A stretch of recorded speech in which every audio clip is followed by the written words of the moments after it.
प्यारी प्यारी भव्यात्माओं, जीवन में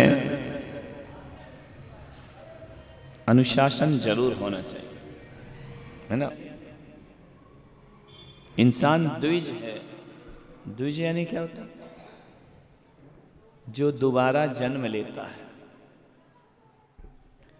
संसार में दो तीन चीज द्विज हुआ करती हैं। चावल द्विज होता है, एक बार में पैदा नहीं होता है। धान लगाई जाती है, रोपा जाता है, अंकुर जब फूट पड़ते हैं फिर उसका दोबारा जन्म दिया जाता है। उसको निकाल के फिर दूसरी जगह ऐसे लाइन से लगाया जाता है। दो बार जन्म लेता है चावल। दांत कितनी बार जन्म लेते हैं? एक दूध के दांत होते हैं ना, बच्चों के आ जाते हैं और फिर बाद में टूट के फिर पक्के दांत आते हैं। दांत दो बार जन्म लेते हैं। पक्षी दो बार जन्म लेता है। एक जन्म तब लेता है जब अंडे के रूप में बाहर आता है, और दूसरा जन्म तब होता है जब अंडे से दो बार जन्म होता है। ध्यान रखना, पक्षियों का जन्म दो बार होता है, दांत का जन्म दो बार होता है, चावल का जन्म दो बार होता है, इंसान का जन्म भी दो बार होता है। एक तो तब होता है जब उसके माता पिता जन्म देते हैं, और दूसरा जन्म तब होता है जब गुरु से वह जीवन की शिक्षाएं प्राप्त करता है। दूसरा जन्म में दो बार जन्म होता है, एक माता पिता से होता है और एक गुरु से होता है। विचार करना, सन्यासी के भी दो बार जन्म हुआ करते हैं। एक वो होते हैं जो माँ बाप दिया करते हैं, एक वो है जो आचार्य हमें प्रदान किया करते हैं। वह दूसरा जन्म, हम लोग घर में रहे 20 साल 22 साल जो भी रहे, एक बात याद रखना, घर में हमें जन्म दिया था माँ बाप ने, उनने हमारा कोई नाम रखा था, उन्होंने हमारा कोई गांव का नाम रखा था, उन्होंने नाम कुछ और रखा था। घर में थे, उन्होंने भेष कुछ और दिया था, उन्होंने परिवेश कुछ और दिया था। लेकिन एक बात याद रखना, जब आचार्य पुष्पदंत सागर जी के चरणों में सर रखा, उन्होंने दूसरा जन्म दिया। पिछला नाम मिटा दिया, पिछला गांव मिटा दिया, पिछली ड्रेस मिटा दी, सब कुछ बदल दिया। दूसरा जन्म होता है सन्यास से। ध्यान रखना, अभी आपका एक ही जन्म हुआ है, दूसरा नहीं हुआ है। जो दूसरा जन्म ले लेते हैं उन्हें फिर 84 लाख योनियों में जन्म नहीं लेना पड़ता है। वो जो एक ही जन्म में लेते हैं वह जन्म जन्म भटका करते हैं। आपसे मेरा निवेदन है, मर के दूसरा जन्म होना अलग बात है, जीते जी दूसरा जन्म होना। नारी भी द्विज है, एक जन्म वह माँ बाप से पाती है, दूसरा जीवन वह ससुराल में जाकर के जिया करती है। सब बदल जाता है, वहां मम्मी बदल जाती है, पापा बदल जाते हैं, बहन ननंद बन जाती है, भाई देवर बन जाया करता है, सास ससुर माँ बाप बन जाया करते हैं। यहाँ का गोत्र बदल दिया जाता है और दूसरा गोत्र प्रारंभ हो जाता है। अब जिस घर में उसने जन्म लिया, बड़ी हुई है, पढ़ी है, लिखी है, वह घर उसके लिए पराया हो जाता है, और पराया घर उसके लिए अपना। ये दूसरा जन्म है। ध्यान रखना, दो जन्म हुआ करते हैं, बड़ी जिम्मेदारी है जिंदगी को समझना।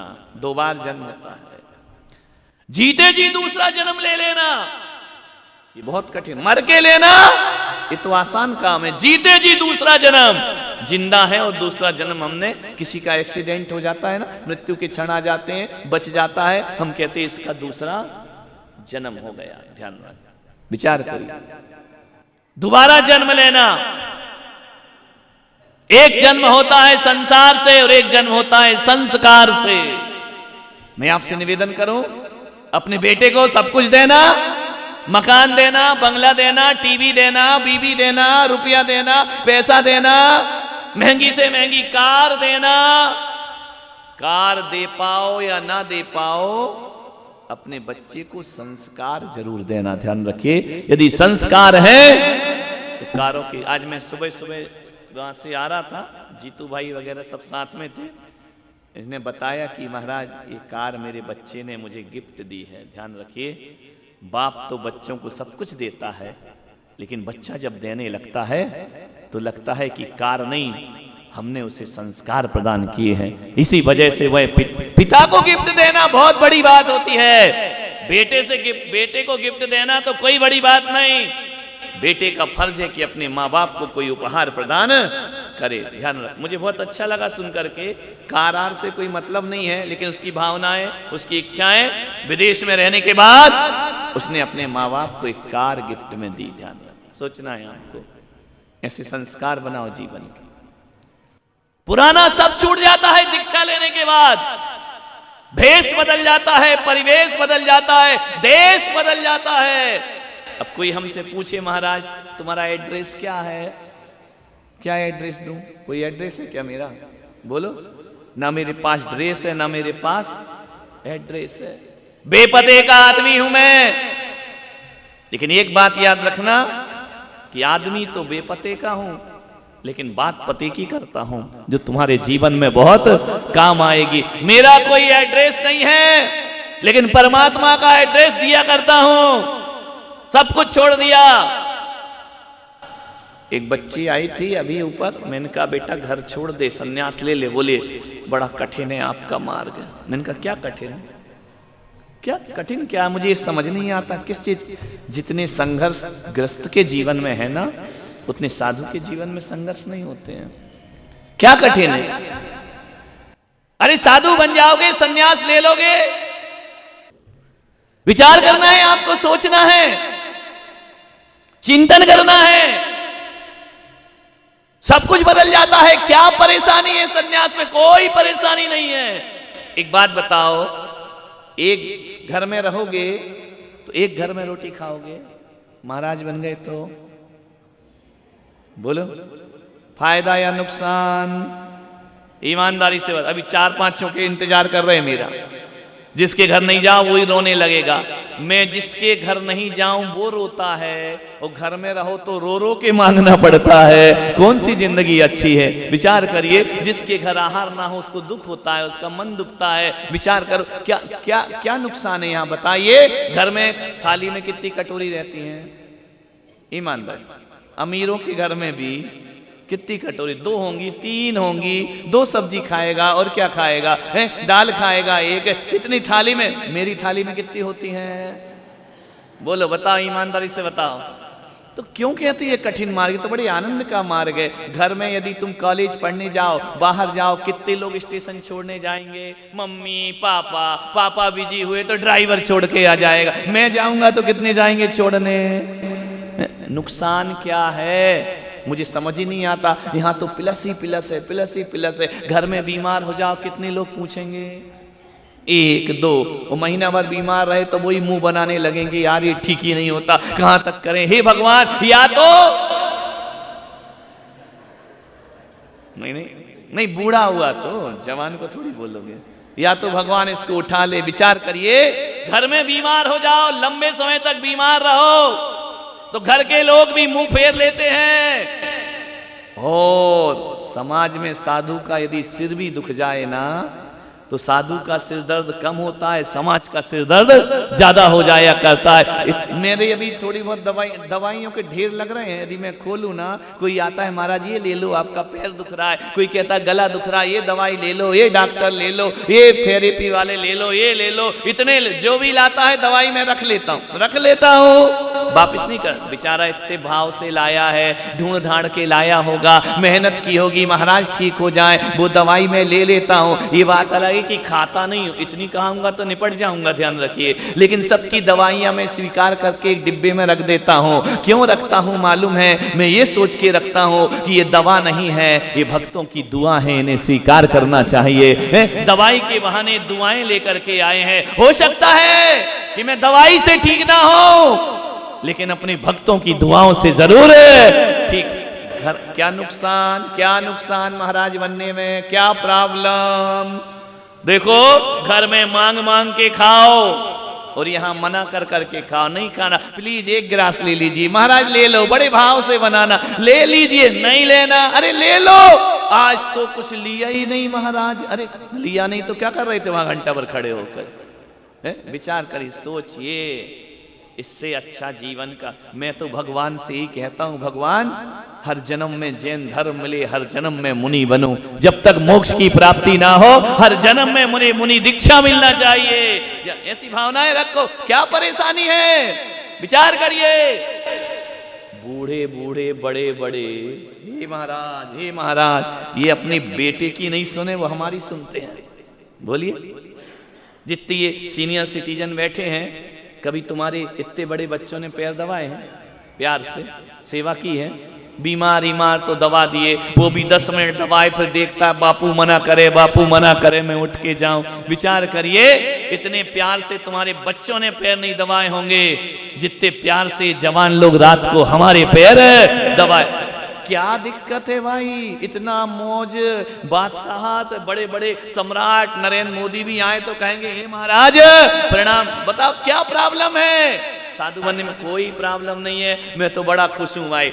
लोग कहते शादी ऐसा लड्डू खाए तो पछताए, नहीं खाए तो पछताए, और मैं कहता हूं सन्यास ऐसा लड्डू है जो नहीं खाएगा वो जिंदगी भर पछताएगा। ध्यान, सन्यास से अच्छी चीज दुनिया में कोई दूसरी नहीं हुआ। कितना बढ़िया जीवन है, कितने आनंद का जीवन है। अरे भगवान बनेंगे जब बनेंगे, लेकिन पारसनाथ और ऋषभदेव का पंथ वो पंथ होता है कि भगवान बनने के बाद इंसान पूजा जाएगा, लेकिन संत बन जाए तो भगवान की तरह वह अभी जिंदा में वर्तमान में ही भगवान की तरह है। अभी चौके में जाएंगे, पूजा करोगे अष्टद्रव्य के, हे स्वामी उदक चंदन तंदुल फंदुल, क्या जो तुम बोलते रहते हो, पाद प्रक्षालन करोगे, चरणों की धूल मस्तक से लगाओगे।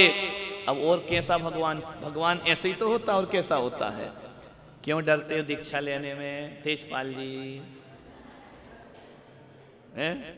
अरे समाज तैयार है, वो तो हो, हर कोई कह रहा तैयार है, क्या प्रॉब्लम है? बाबा जी को देखो, बैठे ठाठ से मस्त आराम से जी रहे। कभी इनको रोते सीरियस दुखी देखा? लेकिन इनने कई को दुखी देखा है, कई को रोते हुए देखा अपनी जिंदगी में। सन्यास से बड़ा सुख जिंदगी में कोई नहीं हुआ कर। बोले महाराज बाकी तो वो सही है, वो एक टाइम खाना, अरे क्या दिक्कत पड़ता? एक टाइम खाना, एक टाइम कोई बड़ी बहुत बड़ी बात नहीं है। एक आध 6 महीने में हर आदमी को वैसी आदत पड़ जाती है, हम लोग को भी आदत पड़ गई है। तुम्हें एक टाइम भोजन ना मिले तो तुम परेशान हो जाते हो, और यदि कोई धोखे से हमको दूसरी टाइम खिलाएगा ना, 25 साल 27 साल हो रहे हैं, दूसरी टाइम खिला दो तो उल्टी हो जाएगी, पचने वाला नहीं है, क्योंकि शरीर वैसा ढल चुका है, शरीर की वैसी आदत बन चुकी है। प्यास नहीं लगती, भूख नहीं लगती, एक बार लगती है 10 बजे बस, उसका भी टेंशन नहीं, बनाने वाले बना रहे, खाने वाले ध्यान रखना। 24 घंटे भूख लगना अच्छी बात है या एक बार लगना अच्छी बात है? बोलिए, टेंशन किस में है, 10 बार में या एक बार में? एक बार में तो कोई टेंशन नहीं है। क्या तकलीफ है सन्यास लेने में? अरे वो बाल उखाड़े जाते हैं। अरे भाई 4 महीने में एक बार ही तो आता है, घंटे भर की बात है, उसके बाद तो 4 महीने ऐसी ऐसे हुआ करते हैं। ध्यान रख, 1 घंटे की तो बात, आधे घंटे की, बाबा जी जैसे तो 15 मिनट में निपट जाते हैं। विचार करिए, और केस लॉन्च करो तो भगवान इतने तो कर ही देता है ना। देखो इनके भी हो गए, मेरे भी हो गए, वो भी हेल्प करता है। भगवान भी कहता है प्लीज हेल्प मी, इतने गायब कर देता हूँ, पंडाल उड़ा देता हूँ, कनात कनात छोड़ता हूँ। ध्यान रखिए, काय का दुख है मेरे भाई, ये बताओ? कोई दुख नहीं है सन्यास में, काय का दुख है? सन्यास जैसा आनंद जिंदगी में दूसरा कोई, सो इंद्र नाग नरेंद्र वा अहिमिंद्र के नाही। देवताओं के भाग्य में भी ये सुख प्राप्त नहीं हो। बताओ ना, तेजपाल जी आए महाराज, मांगीलाल जी आए महाराज, कोई गलती हो तो बताना। अब बताओ इनकी उम्र क्या है? हमारे दादाजी की उम्र इनकी उम्र होगी, लेकिन वो हाथ जोड़ के गलती मना रहे हैं। अरे ले लो भैया दीक्षा, इससे अच्छा इस दुनिया में कोई दूसरा नहीं हुआ कर। कलाकार सुधर जाओ। अभी भी समझ नहीं आ रहा है? कितना समझाए तुमको? विचार करिए, क्या दुख है यहाँ, मुझे समझ नहीं आता। लोग कहते हैं तपस्या कठिन है, खाई की कठिन तपस्या कुछ नहीं, आराम से जी रहे, सड़कों पे चल रहे, लोग आगे पीछे चल रहे, बैंड बाजे बज रहे, आरतियां उतर रही हैं, जय जयकार हो रही है। हमारी दुकान में चरण रख दो, तुम रखना किसी की दुकान में चरण, वहां लिखा है सावधान आप सीसी कैमरे की निगाह में। विचार करिए, सोचिए, बड़े आनंद है। एक सेठ था, बड़ा धनाढ्य सेठ था, उसकी एक सेठानी थी, दुखी थी। देखो सेठ भी दुखी होते हैं, धनपति भी दुखी होते हैं, करोड़पति भी दुखी होते हैं। ये मत सोचो कि पैसा कमा लेंगे तो हम सुखी हो जाएंगे। मोदी जी प्रधानमंत्री बन गए, लेकिन विपक्ष आज भी उनको दुखी तो सब, सुखी कोई नहीं। हुक्मी चंद काय का सुख? अब कोई सुख है क्या? मान रहे हो अलग बात है, लेकिन काय का सुख है संसार में? मुकेश कोठारी, समझ आ रही बात? तो चलो अपन इसको स्टेज में, हम 3 या तुम 1000, यहां भी तो बैठे हैं 20-25 विचार। सोचना है आपको, आनंद ही आनंद है। सेठ था, उसकी एक सेठानी थी, बड़ी दुखी थी। पैसा था, रुपया था, रूप था, धन था, नौकर थे, महल थे, बंगला था। एक बात से दुखी थी, उसको संतान नहीं होती थी। ध्यान, एक ना एक दुख तो दुनिया में सबको, किसी की हो गई तो वो रो रहे हैं कि क्यों हो गई, और किसी की नहीं हुई वो सोच रहे हैं क्यों नहीं हुई। ध्यान रखना, जिनकी हो गई वो कौन से सुखी हैं? संतान से ही दुखी है आदमी। सेठानी बड़ी दुखी थी। एक दिन मंदिर में गई, भगवान को प्रणाम किया। रोज भगवान के सामने आंसू बहाती थी, मेरी कोख हरी कर दे, मेरी कोख भर दे, मेरी गोदी में एक बच्चा दे दे। दूसरों के बच्चों को देख देख कर उसका मन तड़प जाया करता था। नारी यदि ग्रस्त जीवन में जीती है तो उसका सबसे बड़ा सपना होता है मां बनना। इससे बड़ा सपना उसका कोई दूसरा। वो सेठानी भी सोचती थी कि मेरे बच्चे नहीं। मुनि के पास, मुनि महाराज मंदिर में मिल गए। मुनि से बोली, आंखों में आंसू भर के, महाराज एक वेदना है मेरे जीवन में। अवधि ज्ञानी मुनि थे, हम लोगों जैसे नहीं थे, अवधि ज्ञानी, अगला भाव पिछला भाव सब जानते थे। जाकर के उसने प्रणाम किया कि संत जी मैं दुखी हूं। उन्होंने कहा, सेठानी तू क्यों दुखी है? हमारे पास कुछ नहीं, हम सुखी हैं, तुम्हारे पास सब कुछ है और तुम दुखी। किस बात का दुख है? ऐसे तो कोई दुख नहीं है महाराज, एक दुख मेरे जीवन में है कि मुझे संतान नहीं होती है। मेरे भाग्य में संतान सुख है या नहीं है? मुनि अवधि ज्ञानी थे, उन्होंने कहा, सेठानी तुझे संतान जरूर होगी। ध्यान रखना, जैसे ही सेठानी ने सुना संतान जरूर होगी, उसे लगा किसी ने कान में अमृत उड़ेल दिया है, किसी ने मेरे जीवन के सपनों को संत जी सही बताओ। आंखों से झर गए आंसू खुशी के, मुझे संतान होगी, जरूर होगी सेठानी तुझे संतान, और ऐसी संतान होगी सारी दुनिया उसे जिंदगी भर याद रखेगी। कि एक बात याद रखना सेठानी, बोले क्या? संतान होते ही तेरा पति दीक्षा ले लेगा। सब सुख तो दुनिया में किसी को मिलते, बोले दीक्षा ले लेगा? बोले हाँ। जैसे ही पता चलेगा कि संतान का जन्म हुआ है, तेरे पति को वैराग्य हो जाएगा और वो सन्यास के लिए निकल। पत्नी ने कहा, यार क्या करूं, पति पाऊं या बेटा पाऊं? बेटा भी चाहिए और पति भी चाहिए। बहुत फिर टेंशन में, अभी हंस रही थी, टेंशन, आदमी को टेंशन तो हर 1 सेकंड बाद हो जाता है, बैठे बैठे टेंशन हो जाएगा। अभी अभी हंस रहे हो, थोड़ा कुछ याद आ जाए तो फिर टेंशन में हो जाएगा। सेठानी अब क्या करे, हंसे या रोए? कि संत ने तो कह दिया संतान भी होगी लेकिन पति वियोग होगा, पति फिर घर में रहने वाला नहीं। बड़ी सोच में पड़ गई सेठानी कि मैं करूं क्या, पति छोड़ूं या संतान छोड़ूं? धर्म संकट में खड़ी है। अब उसने कहा, एक काम करो, मैं पति को पता ही नहीं लगने दूंगी कि मुझे बच्चा हुआ। अब इतनी बड़ी रिस्क कौन लेगा है? लेकिन जब आदमी की बुद्धि घूमती है ना, अब जो होना है वो तो होके ही रहता है। जब आदमी की बुद्धि घूमती है, सत्य दूर हो जाता है। उसने कहा ठीक है। सेठ से कहा सेठानी ने कि मैं कुछ दिनों के लिए किसी से मिलना नहीं चाहती। मिलना नहीं चाहती? तुझे क्या हो गया? तू तो बड़ी मिलनसार थी, तो बड़ी आनंदित थी, सबसे हंस के बोलती थी, क्या हो गया तुझे? बोले नहीं, मुझे वैद्य जी ने मना किया है कि कुछ दिन किसी से मिलना नहीं है। हुआ यही, सेठानी तलघर में चली गई। तलघर जानता? बेसमेंट। यहां भी बना है ना, मैं वहां रहूंगी और मैं किसी से कुछ दिन मिलूंगी नहीं। सेठ ने कहा ठीक है भाई। सेठ को बड़ी प्यारी थी सेठानी, बहुत प्यार करता था सेठ। दोनों पति पत्नी में अगाढ़ प्रेम था। दोनों पति पत्नी में ऐसा लगता था कि 7 जन्मों से उनके बंधन चले आ रहे, एक दूसरे के बिना रहते नहीं थे। लेकिन सेठानी ने कहा सेठ जी कुछ दिन मैं आपसे मिलूंगी नहीं। सेठानी गर्भवती हो गई, तलघर में चली गई।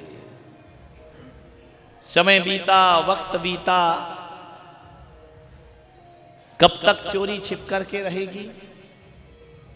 सेठ जी कहीं व्यापार के लिए बाहर गए, बाहर से लौट रहे थे। क्या देखते हैं वो कि उस नदी में, तालाब में एक उनकी सेठानी की दासी कपड़े धो रही है। सेठ ने देखा ये रुधिर वाले वस्त्र क्यों धो रही है। सेठ जी ने दासी को बुलाया कि इधर आओ, ये क्या कर रही हो। दासी तो दासी होती है, इनाम के लालच में, उपहार के लालच में, बधाई के लालच में। उसने कहा कि सेठ जी आपको नहीं मालूम, आप बाहर गए हुए थे। बोले क्या हुआ। बोले सेठानी को पुत्र रत्न की प्राप्ति हो गई है। सेठानी को पुत्र हुआ है। बोले हाँ, कब हुआ। बोले आज ही हुआ है। सेठ ने कहा कि अब सेठानी को पुत्र हुआ और इतनी बड़ी खबर, इतनी बड़ी खुशी इस सेठानी ने मुझे नहीं बताई, जो मेरे बिना रहती नहीं थी, मेरे बिना जीती नहीं थी, हर बात मुझसे शेयर करती थी। सेठानी ऐसे कैसे हो सकती है। घर गया, पता चला कि पुत्र हुआ है। सेठ का तो दिमाग, खुशी तो बहुत थी लेकिन दिमाग भी खराब हो गया कि जिस औरत को मैं इतना चाहता था उस औरत ने मेरे साथ छल किया, मेरे साथ धोखा किया। किसी को किसी पर विश्वास नहीं करना चाहिए। सेठ ने कहा कि धिक्कार ये संसार जहां अपनी पत्नी ही अपने साथ छल किया करती है, अपने साथ कपट किया करती है। सेठ ने कहा सेठानी देख लिया मैंने जिंदगी का सत्य, और आज के बाद मेरी धन संपदा का बारिश तेरा ये पुत्र होगा। और कहते हैं सेठ ने जाकर दिगंबर मुनि दीक्षा धारण कर ली। पहले के लोग इतनी इतनी सी बात पे सन्यास ले लेते थे, आज तो बड़ी बड़ी बात हो जाए तो भी सन्यास। कैसे लोग थे पहले के। पत्नी ने धोखा दिया, तुम्हें मालूम है तुम्हारी रोज धोखा दे रही है, फिर भी कुछ नहीं होता। क्या बोलते, चलता है, क्या कर सकते। तुम भी धोखा खा रही हो। हकीकत में एक बात बताऊं, यदि पति पत्नी एक दूसरे के मन की बात जान लें कि ये मेरे लिए क्या सोच रही है और मैं इसके लिए क्या, हकीकत में ये तो अच्छा है भगवान ने मेमोरी ऐसी रखी है। ज्ञान उसने कम रखा। यदि मनः पर यह ज्ञान हो जाए, एक दूसरे की मन की बातें जान लो, तो ध्यान रखना अब भी तलाक के कागज आ जाएंगे। ध्यान रखिए, जितने तुम दिखते हो ना बाहर से उतने हो नहीं। यदि एक दूसरे के मन की बात जान जाए कि पत्नी मेरे बारे में दिन भर में क्या सोचती है, पति मेरे बारे में दिन भर में क्या सोचता है, सब गलतफहमियां दूर हो जाएंगी। एक बात बताओ, तुम्हारे आज तक जिंदगी में पति के प्रति गलत भाव नहीं आए? ईमानदारी से बताना, ईमानदारी से। देखो वो नहीं देख रहा है, मैं समझ जाऊंगा। एक आध दिन में एक आध बार तो जब कहना नहीं सुने, कहना नहीं माने, तो एक आध बार तो लगता है यार भगवान जी कहां कहां। तुम बताओ, दिन भर में एक आध बार बुरे भाव आते कि नहीं? पर कौन बोला दिन जब से शादी हुई रोज बुरे भाव आते हैं? ध्यान रखिए, विचार करना है आपको। सब गलतफहमी में जी रहे हैं कि वो मुझे बहुत प्यार करता है, मैं उसे बहुत प्यार करता हूं। सब भ्रम है, भ्रम जाल है, कुछ नहीं है। कोई किसी को प्यार नहीं करता। हकीकत में बताऊं, आदमी आदमी को प्यार कभी नहीं करता है। आदमी अपनी डिमांड को प्यार करता है, अपनी चाहतों को प्यार करता है, अपनी इच्छाओं को प्यार करता है। तुम मंदिर में जाके भगवान को नमन नहीं करते, नमन भगवान को नहीं होता, हकीकत देखो तो अपनी डिमांड को नमन हुआ करता है। बता, यदि आपको मजा है क्यों जाते मंदिर, क्यों जाते? बोलो क्यों जाते मंदिर? कोई डिमांड है या नहीं? बोलो है? तो ये डिमांड नहीं है ना? आत्मा की शांति भी क्या है? डिमांड है। तो तुमने भगवान को नमस्कार किया या डिमांड को नमस्कार किया? बोलिए। ऐसे ऐसे लोग हैं, यदि ये भगवान अपनी इच्छा पूरी नहीं करें तो लोग भगवान बदल लिया करते हैं। इनको छोड़ो, उन भगवान को पूजो, वहां इच्छा पूरी हो जाती है। लोग अपने गुरुओं को बदल लिए करते हैं, जहां से इच्छा पूरी हो जाए। अरे यार, इन महाराज में कोई दम नहीं है, कुछ नहीं होता है, वो वाले पकड़ो जहां से काम हो जाए। हर आदमी अपनी डिमांड को प्रणाम करता है, भगवान को कोई। मैं तुम कमरे में आओ, मैं तुमसे बोलूं नहीं, मुस्कुराऊं नहीं, बात नहीं करूं, 2 दिन आओगे, तीसरे दिन कहोगे हमको नहीं जाना। बोले क्यों? बोले महाराज तो देखते नहीं, बात ही नहीं करते हैं। वो फिर गालियां मुझे और पड़ेंगी, वो तो पैसे वालों से बात करते हैं, वो तो बड़े लोगों से बात कर। तेरे की, तुम बात करने आए थे या दर्शन करने आए थे? एक बात बता दो, घर से क्या कह के चले थे? महाराज के दर्शन करना है। यहाँ क्या क्या मूड बना रहे? महाराज से डिस्कस करना है, बातें करना है। और बातें भी कुछ नहीं करना है, बस महाराज एक बार हमारा नाम अपने जुबान से ले ले, मजा आ जाएगा। आदमी अपनी डिमांड को ही करता। कई लोगों के यहाँ आहार होते हैं ना, जिस चौके में मैं नहीं जाऊं, महाराज तो आए नहीं, गुस्सा हो जाता है, नाराज हो जाता है, दुखी हो जाता है। मैंने कहा क्यों दुखी हो रहा? 25 साल से आपके भक्त हैं, आप हमारे चौके में नहीं आए। तेरे की बड़े एहसान दिखा रहा, दादागिरी दिखा रहा है। सोचिए, विचार करना है आपको। आदमी अपनी डिमांड के अलावा किसी को प्रणाम नहीं करता है। क्या सोचते हो कि पति तुमको चाहता है? तुम क्या सोचती हो कि पत्नी तुमको चाहती है? नहीं, कोई किसी को नहीं चाहता है। हर व्यक्ति अपनी चाहतों को चाहा करता है। जब तक चाहत पूर्ति करते जाओगे तब तक रिश्ता बना रहेगा, और जिस दिन चाहत पूर्ति नहीं करी उस दिन आई एम सेपरेट, तलाक की तैयारी शुरू, आओ अदालत में मिलेंगे। ध्यान रखना, विचार करना। कोई किसी को प्यार नहीं करता, हर आदमी अपनी इच्छाओं को प्यार करता है। ध्यान रखना, इच्छा पूर्ति करो, प्यार बना रहेगा। ध्यान रखना, चाहतों को प्यार करता है आदमी, इच्छाओं को प्यार करता है। इंसान कभी इंसान को प्यार बोलता जरूर है, तुम मेरी जान। अरे काहे की जान? जान लेने पे तुली और कह रही तुम मेरी जान। विचार करना है, चाहतों को आदमी प्यार करता है।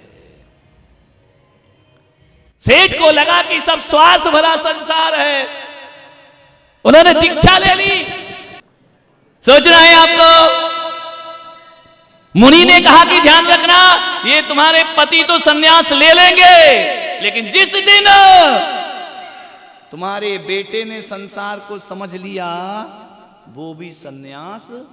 और इस सेठानी ने कहा ये तो बड़ा गजब ढा दिया भाई, कुंडली दिखाई कि मेरे बच्चे का भविष्य बताओ। बोले ये तो बैरागी होगा। बोले ये भी बैरागी, पति तो चले गए, बोले ये भी सन्यास लेगा। इसे संसार की नश्वरता का ज्ञान नहीं होना चाहिए। वाह, तुम और बची थी, बिना झगड़े का रोना है। संसार की क्षणभंगुरता का ज्ञान नहीं होना चाहिए। सेठानी ने क्या किया? ऊपर के महल के सबसे ऊपर के कक्ष में उस बच्चे को बंद कर दिया। मोह सब कुछ करा सकता है, राग सब कुछ करा सकता है।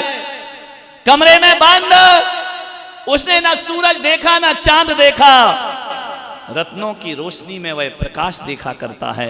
धनवान सेठानी थी, पैसे वाली थी, दासियों से कह दिया मेरा बच्चा बाहर नहीं निकलना चाहिए। उद्यान से मुरझाया हुआ फूल इसको नहीं दिखना चाहिए, पीले पड़ते हुए पत्ते इसको नहीं दिखना चाहिए, आकाश में चमकती बिजली इसको नहीं दिखना चाहिए। ऐसा कोई दृश्य ना दिखे मेरे बच्चे को।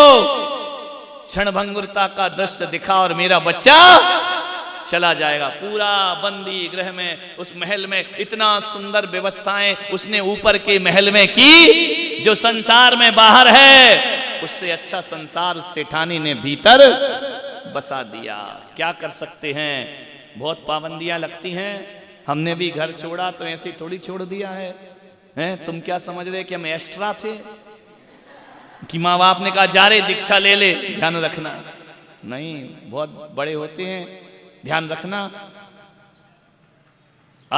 जेल में लोहे की जंजीरों को तोड़ना आसान होता है, लेकिन मोह और प्रेम के बंधनों को तोड़ना बहुत मुश्किल का काम होता है। ये बड़े पतले बंधन होते हैं, लेकिन इनको तोड़ना, मोह तोड़ना बहुत कठिन काम है। और अपन तो तोड़ भी देते हैं, वो थोड़ी बैरागी हैं घर के लोग जो तोड़ देंगे, वो तो रागी देसी हैं। ध्यान रखना, रोका जाता है, बंदी बनाया जाता है, रोका हर तरह से प्रयास होता है। इतने समझाने वाले मोहल्ले के आ जाते हैं, क्या बनना मुनि बन के, क्या होता है फालतू, घर में रहे, खुद तो ले नहीं रहे, उसको और रोक रहे हैं बैठ करके। क्या रखा है संसार, अरे बड़ा कठिन है ये सन्यास, मत ले, सोच ले।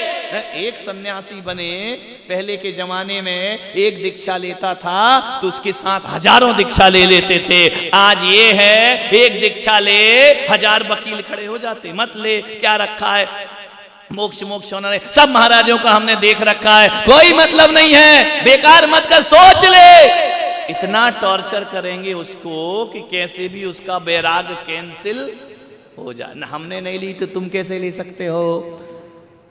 रानी सेठानी ने कहा, कोई भी वैराग्य का दृश्य नहीं दिखना चाहिए। इतने नाजों से पाला बच्चों को, एक ही बेटा था, जो कहे वो चीज उसे प्रस्तुत कर दी जाती थी। एक दिन क्या हुआ, उस राजधानी में एक रत्न कंबल बेचने वाला आया। रत्नों से जड़ा हुआ कंबल था, वह बेचने आया। राजा के सामने पेश किया कि महाराज, ऐसे कंबल दुनिया में कहीं नहीं मिलेंगे, ये रत्नों के कंबल हैं, आप खरीद लीजिए। राजा ने देखा कंबल बहुत सुंदर थे, लेकिन राजा ने कहा कि इसकी कीमत बहुत ज्यादा है। बोले आप तो सम्राट हैं, आप तो राजा हैं। राजा न्यायप्रिय होते थे पहले के।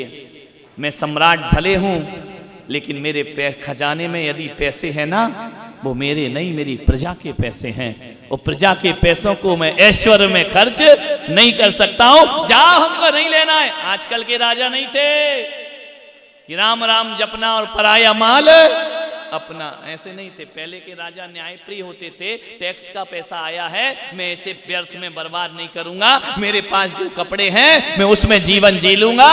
अरे जितने में रत्न कंबल खरीदूंगा, उतने में एक प्रजा का, एक नागरिक के मैं घर को खुशहाल। क्या सोच थी पहले के राजाओं में, चक्रवर्तियों में, क्या सोच थी, और आज क्या है, विचार करिए। राजा ने कहा हमें नहीं चाहिए ये कंबल, वापिस ले जाओ। बड़ा उदास हुआ व्यापारी, गया गांव में घूमते घूमते, किसी ने कहा तेरे कंबल नहीं बिके? बोले नहीं। बोले राजा ने नहीं लिए? बोले नहीं। बोले एक काम कर, यहाँ एक नगर सेठानी है, बहुत धनपति है, वो तेरे कंबल खरीद लेगी। खरीद लेगी? व्यापारी को क्या चाहिए? गया सेठानी के पास, सेठानी बहुत सुंदर कंबल लाया हूं। सेठानी ने देखा, ऐसे कंबल तो मैंने जिंदगी में कभी, दी स्वर्ण मुद्राएं, कंबल ले लिया। कंबल ले जाकर अपने बच्चे को कहा, इस रत्न कंबल में विश्राम किया कर, इसे ओढ़ा कर। एक दिन ओढ़ा बच्चे ने, उसने कहा मां ये चुभता है, मैं ये नहीं ओढ़ सकता हूं। मां ने कहा कोई बात नहीं। कंबल उठाया, मां ने कैंची मंगाई, उस रत्न कंबल की जो करोड़ों स्वर्ण मुद्राएं में लिया था, काट करके जूतियां बना दी। ध्यान रखिए, कितना धनवान घर में वह पैदा हुआ, जो राजा कंबल नहीं खरीद सका, उसकी मां ने उसे जूतियां बनाकर उसके पैरों में पहना दी। पैरों में जूतियां पहना दी रत्न कंबल की। किस्मत वही होती है जो होना है। तुम लाख दीवारें खड़ी कर लो, जिसके साथ जो होना है वो होके रहता है। मालूम है क्या हुआ? वो जूती एक दिन छत पर पड़ी थी, एक चील आई उड़ते हुए, लाल जूती, मांस समझी, जूती उठाई, उड़ गई आकाश में। ले गई वह कीमती जूती उठा करके। लेकिन जब चील को पता चला ये तो जूती नहीं है, उड़ते उड़ते उसने जूती छोड़ दी। जैसे जूती छूटी, राजा के महल में जाकर के जूती गिरी। राजा ने देखा, रे क्या है ये इतनी सुंदर जूतियां?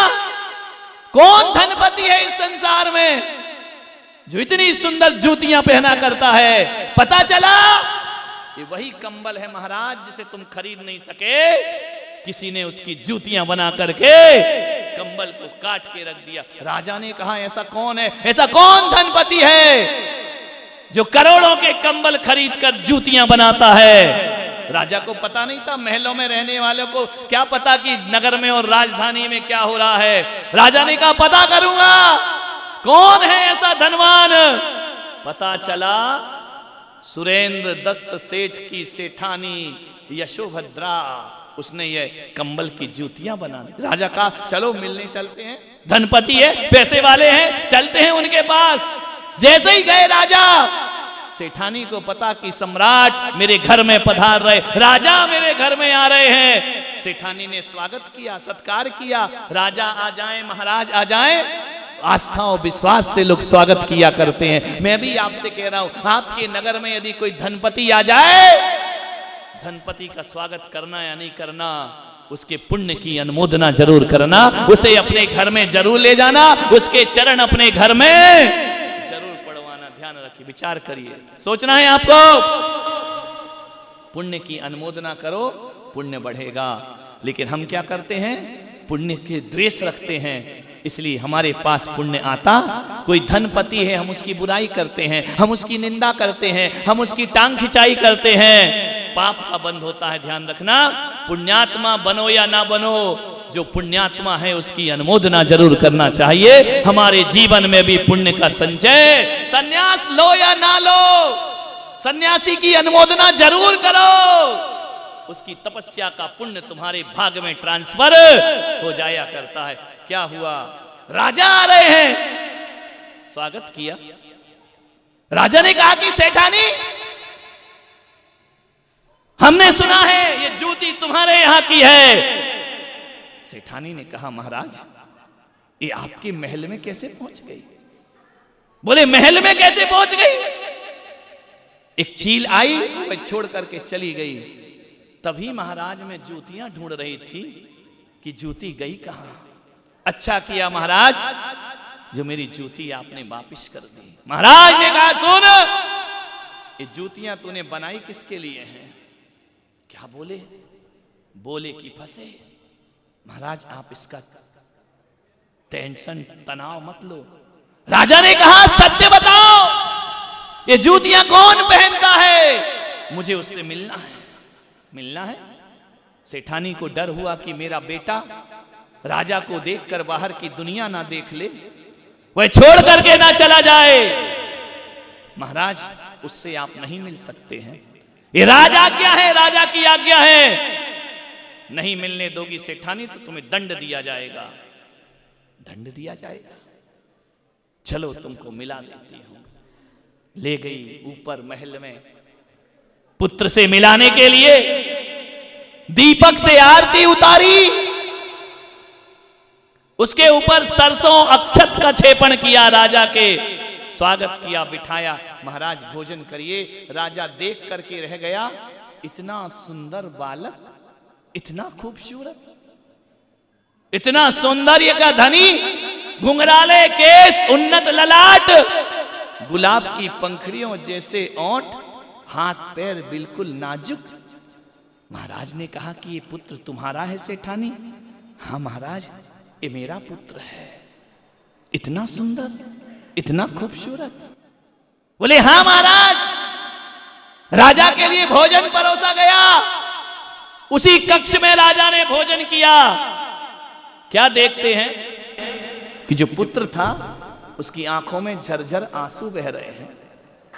वह सीधा नहीं बैठ रहा, हिल रहा, इस तरह से बड़ी परेशानी हो रही है। विचार करिए। राजा ने पूछा कि सेठानी, ये तुम्हारा पुत्र रो क्यों रहा है? ये सीधा क्यों नहीं बैठता? इसको कोई तकलीफ है क्या? और एक बात बताओ सेठानी, ये भोजन मुंह में लेके थूकता क्यों है? ये खाता नहीं है क्या भोजन? इतना सुंदर है। और उसने कहा महाराज ये मेरा बेटा है, बड़ी नाजों से पला है, मैंने दीपक से आपकी आरती उतारी है ना, तो मेरे बच्चे को ये रोशनी बर्दाश्त नहीं हो रही आंखों में, इसलिए उसकी आंखों में झरझर आंसू। इसने आज तक दीपक नहीं देखा है, ये तो रत्नों के प्रकाश में पला है, इतनी तेज जलती हुई ज्योति ये बर्दाश्त नहीं कर पा रहा है, इसलिए इसके आंखों में आंसू आ रहे हैं ज्योति देख करके। ये बेटा क्या करेगा अपनी जिंदगी में? क्या करूं महाराज, ऐसे ही संतान है, ऐसे ही पाला है मैंने। बोले राम सेठानी जरा ये बताओ ये हिल क्यों रहा है? बोले मैंने आपके ऊपर सरसों रक्षक छिड़का है ना, वो इसकी आसन पे चला गया है एक दाना, जो इस बच्चे को चुभ रहा है, वो बर्दाश्त नहीं कर पा रहा है, वह तकलीफ में है, वह कष्ट में। महाराज ये नहीं बैठ पाएगा सीधा। राजा ने कहा इसे सरसों का दाना चुभता है? बोले हाँ। अच्छा एक बात और बताओ सेठानी, ये खा क्यों नहीं रहा, थूक क्यों रहा है? बोले महाराज ये वाला भोजन ये नहीं खा सकता है, ये तो वो वाले चावल खाता है जिसे सांझ ढले में कमल पत्र पर रखती हूँ। वह चावल जब रात भर में मुलायम हो जाता है, फिर उसे बना करके पका के मैं अपने बच्चे को देती हूँ। ये वाले चावल ये बच्चा नहीं खा पाएगा, ये रोटी नहीं खा सकता है। एक ककड़ी का नाम सुनता है उसको जुकाम हो जाया करता है, सर्दी हो जाया करती है, ये बहुत ज्यादा नाजुक बच्चा है। महाराज ने कहा इतना नाजुक बच्चा मैंने जिंदगी में आज तक नहीं देखा। राजा ने देखा, उस बच्चे से मिला, गले से लगाया, उस बच्चे के ओंठों पे रुधिर बहने लगा, हाथों से खून आने लगा। महाराज ने कहा ये क्या हुआ? बोले आपके वस्त्र में जो नगीने जड़े हैं वो इसे चुभ रहे हैं, ये खून की धार उसकी लग रही है, चिंता मत करो महाराज मैं इसका उपचार कर दूंगी। राजा चला गया। मालूम है सेठानी निश्चिंत हुई। राजा ने बच्चे को इनाम दिया, उपहार दिया, और राजा ने कहा मैं सौभाग्यशाली हूं कि मेरी राजधानी में तुम्हारे जैसी सेठानी भी मौजूद। इतना प्यार जो बच्चे को करती है, बहुत प्यार किया। एक नहीं दो नहीं 32 कन्याओं से उसका विवाह किया गया। कितनी? कौन कह रहा काश वो हम होते? नहीं शादी में तो तुम होते, तुम्हारे दिमाग वहीं चलता है ना। 32 रानियों से विवाह कर दिया, एक से एक रूप लावण्य की धनी। विवाह भी महल के अंदर किया, बाहर नहीं किया, बाहर नहीं निकलने दिया उसको, बाहर नहीं जाओगे। एक दिन क्या घटना घटी, महल के बाजू में एक उद्यान था, एक मुनिराज का संग आ गया, एक साधु आए, साधु का संग आ गया। जय जयकार हो रही है, बच्चे के कान में आवाज पड़ी, बाहर कुछ शोर है। बच्चे ने दासी से कहा झरोखे की तरफ ले चलो मुझे, बाहर क्या होता है? बोले नहीं राजकुमार तुम झरोखे में मत जाओ, हमारी जिंदगी दांव पे लगी है तुम पर। दासियों ने पकड़ लिया, लेकिन उसने कहा नहीं, आज तो मैं देखूंगा कि बाहर क्या हुआ करता है।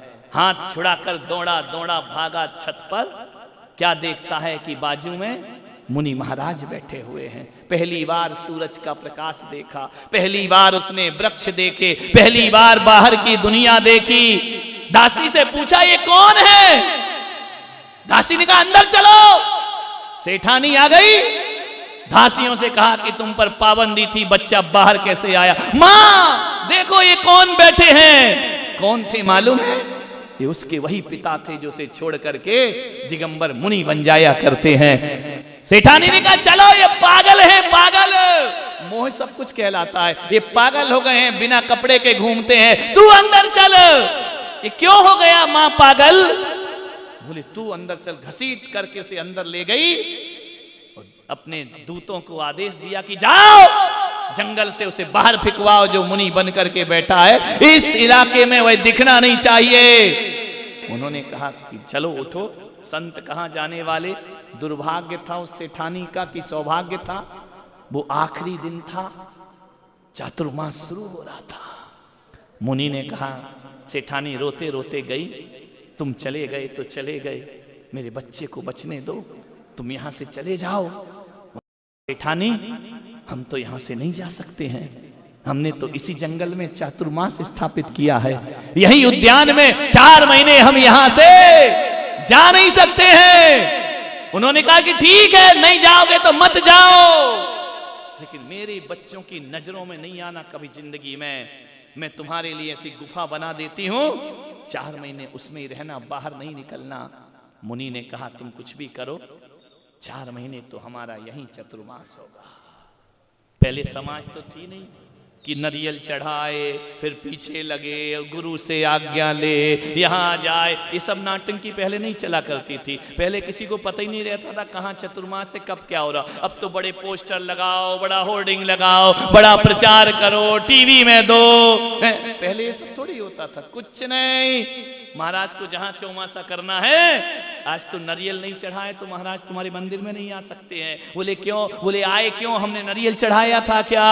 हमको भी वीजा बनवाना पड़ता है मेरे भाई, बिना उसके हमारी एंट्री नहीं। पहले ये सब व्यवस्थाएं नहीं थी, संत कहीं भी जा सकता है और संत कहीं भी आ सकता है।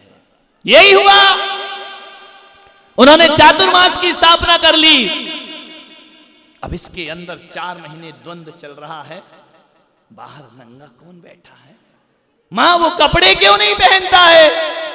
मां ने कहा तू चुप कर, उसकी बात मत कर, उसका दिमाग खराब है। थोड़े दिन बहलता, मां वो वहीं बैठा है, मुझे देखना है उसको। नहीं देखना है, चला गया वो, अब नहीं है वहां पर। साधु ने 4 महीने का मौन ले लिया, मौन रहकर साधना करने लगे।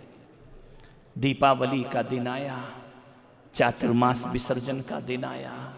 सुबह उठ करके भक्ति पाठ करते हैं। आज हमको बिहार कर जाना है इस उद्यान से। सुबह उठ करके सामायिक प्रतिक्रमण भक्ति पाठ करते हैं। उठ गया बेटा, उसके कान में आवाज गई, 24 तीर्थंकरों के नाम का स्मरण। उसने कहा जरूर कुछ तो है, ये मां गड़बड़ करती है।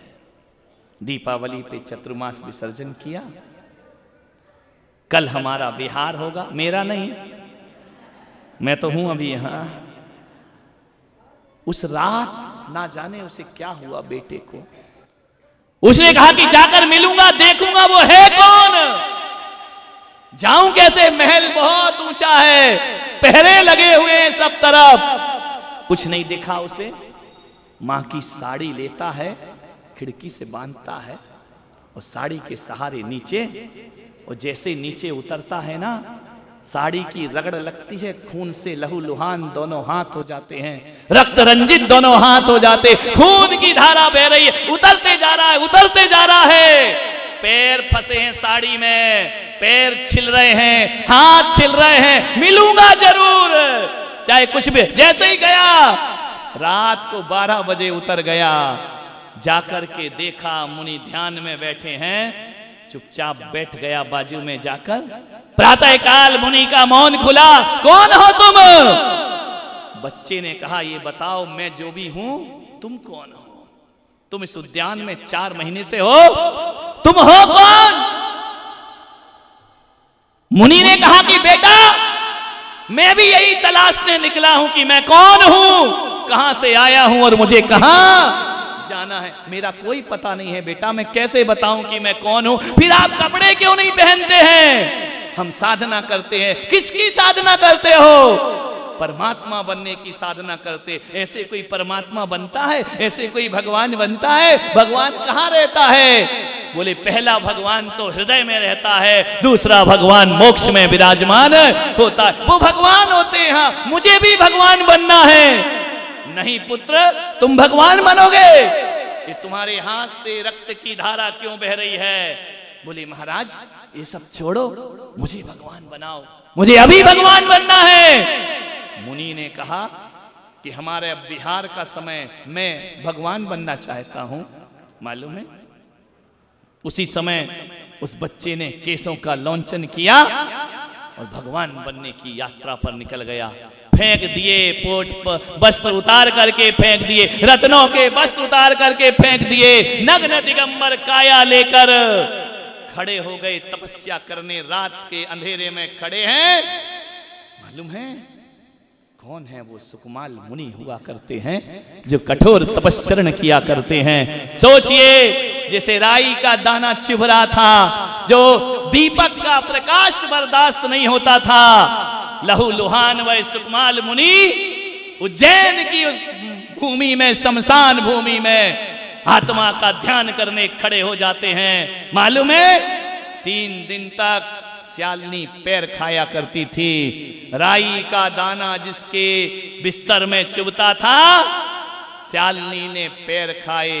गीदड़ तन भक्ति देखे, और मोक्ष के प्रेमी हमने कर्मों से लड़ते देखे। खड़े होकर कठोर तपस्या करते हैं। उज्जैन जाओ, उज्जैनी नगरी, यहाँ सुकुमाल मुनि ने कठोर तपस्चरण किया है। ऐसे सुकुमाल लोग, ऐसे कमजोर लोग दीक्षा ले लेते हैं बांसवाड़ा के। तुम तो कमजोर नहीं हो ना? बोलो, राई का दाना चुभता है, राई का पत्थर पे सो जाओ तो कुछ नहीं होता है।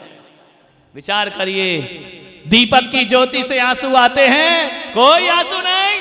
चिता भी जलाया तो आंख में आंसू नहीं आते हैं। विचार करना है आपको। ऐसे ऐसे सुकुमाल मुनि मोक्ष के मार्ग पर चलकर जिन शासन की गौरव गरिमा को बढ़ा दिया करते हैं। 3 दिन तक श्यालिनी पैर खाते रही।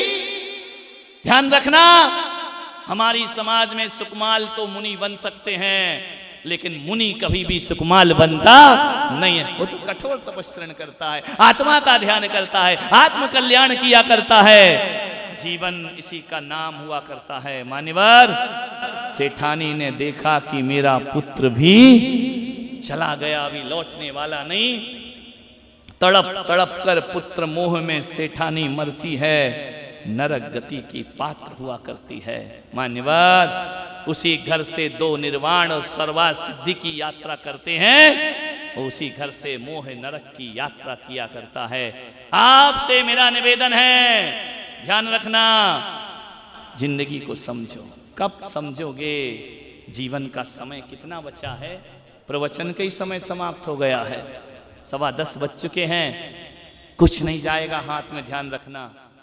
जितना भी जोड़ करके रखोगे, जितना बटोर करके रखोगे, खाली हाथ आया है। और खाली हाथ, कुछ थोड़ा सा धर्म जीवन में अंगीकार करो।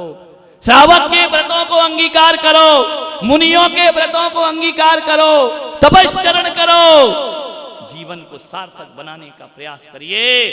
ये महान महान लोग जो सब छोड़ करके गए, हमसे तो ज्यादा ज्ञानी होंगे ना, हमसे तो ज्यादा उनको आता होगा।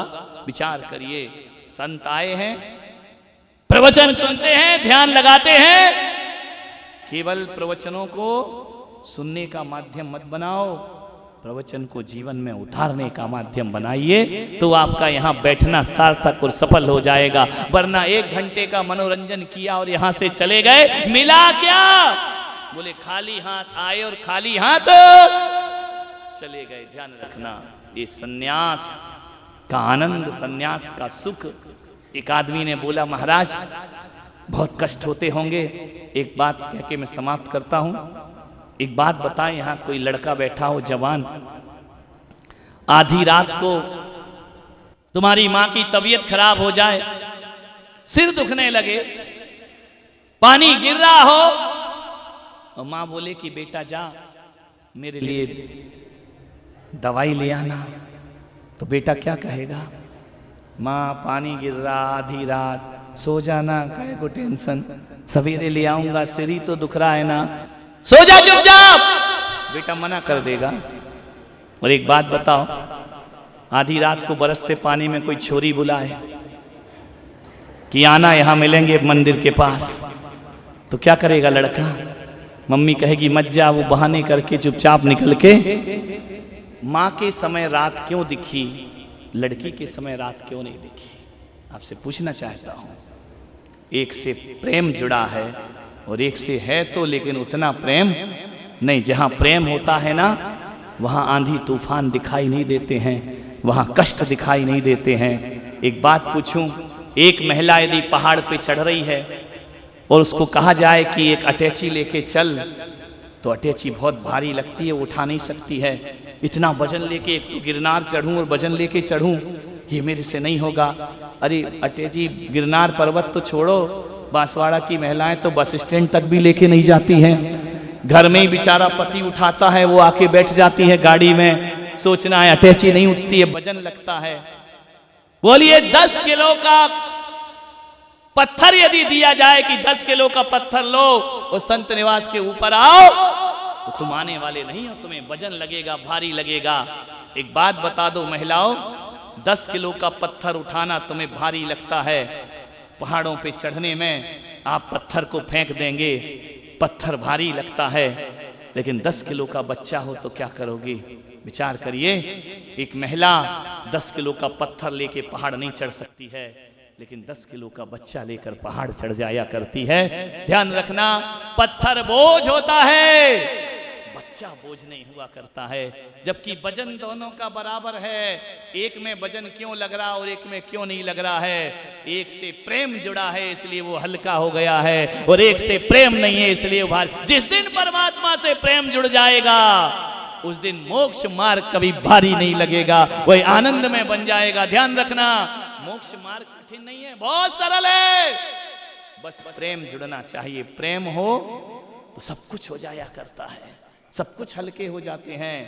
कहते हैं ना, जिससे प्रेम हो वो गाली भी दे दे तो अच्छा लगता है, और जिससे प्रेम नहीं है वो स्वागत भी करे तो ऐसा लगता है सब दिखावा कर रहा है, ढोंगी है, पाखंडी है, कुछ नहीं है। ध्यान रखना, प्रेम में अवगुण छिप जाते हैं, और जहां प्रेम नहीं होते वहां सद्गुण भी अवगुण बन। प्रेम दुनिया की बहुत बड़ी चीज है। ईश्वर से प्रेम जग जाए तो आदमी जीवन के कल्याण किया। आप सोचो कि आपके भाव क्यों नहीं हो रहे हैं? अभी भगवान से प्यार नहीं जगा है। जिस दिन प्यार जग जाएगा उस दिन इस व्यवहार को छूटने में ज्यादा देर नहीं लगा करेगी। सब वक्त से पहले और समय से ज्यादा कुछ नहीं मिला करता है, भाग्य से ज्यादा। आप सबके जीवन में सन्यास उतरे या ना उतरे, सन्यास के प्रति प्रेम तो उतरना चाहिए। वो उतर गया, जीवन तुम्हारा कल्याण में बन जाएगा, सार्थक हो जाएगा। कम से कम ऐसी भावना तो रखो भगवान के सामने कि भगवान आज हम नहीं ले पा रहे हैं, लेकिन जब भी मृत्यु का क्षण आए तो पीछे कमंडल हमारे हाथ में होना चाहिए। जब भी मृत्यु का क्षण आए समाधि मरण हमारा होना चाहिए। जब भी मृत्यु का क्षण आए हम संसारियों की तरह ना मरें, हम मरें तो संतों की तरह हमारी मृत्यु होना चाहिए। तो तुम्हारा जीवन फिर भी सार्थक हो सकता है। अंत भला सो कुदरत की देन। खत्म, हम भी जा रहे हैं।